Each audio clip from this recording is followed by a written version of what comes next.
பிரபல நடிகரும் இயக்குனருமான தம்பி ராமையாவின் மகன் உமாபதி கதாநாயகனாக அறிமுகமாகிறார். அந்த படத்திற்கு அதாகப்பட்டது மகாஜனங்களே என தலைப்பிடப்பட்டுள்ளது. படத்திற்கு கதை, திரைக்கதை, வசனம் எழுதி இயக்குகிறார் இன்பசேகர். கதை குறித்து இயக்குனர் கூறுகையில், நாம் எவ்வளவுதான் புத்திசாலித்தனமாக கணக்கு போட்டாலும் அதே பிரச்சனைக்கு வாழ்க்கை வேறு ஒரு கணக்கு போட்டு வைத்திருக்கும்.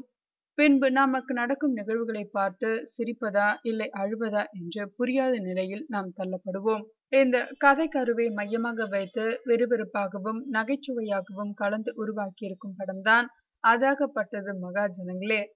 வித்தியாசமான தலைப்புக்கான காரணம் படத்தின் இறுதி காட்சியில் தெரிய வரும் என்றார். தெலுங்கில் பிரபல கதாநாயகியான ரேஷ்மா ரத்தோர் இப்படத்தின் மூலம் தமிழில் கதாநாயகியாக அறிமுகமாகிறார். கருணாகரன் நகைச்சுவை கலந்த வித்தியாசமான கதாபாத்திரத்தில் படம் முழுக்க வருகிறார். மற்றும் ஆடுகளம் நரேன், பாண்டியராஜன், மனோபாலா, புதுமுக நடிகர் தயாளன் ஆகியோர் முக்கியமான கதாபாத்திரங்களில் நடித்துள்ளனர். டி இமான் இசையமைக்க பாடல்களை யுகபாரதி எழுதியிருக்கிறார். அட்டகத்தி மற்றும் குக்கு படங்களின் ஒளிப்பதிவாளர் பி.கே. வர்மா இப்படத்திற்கு ஒளிப்பதிவு செய்திருக்கிறார். சில்வர் கிரீன் ஸ்டுடியோஸ் நிறுவனத்தின் சார்பாக எஸ். ரமேஷ்குமார் இப்படத்தினை தயாரித்திருக்கிறார்.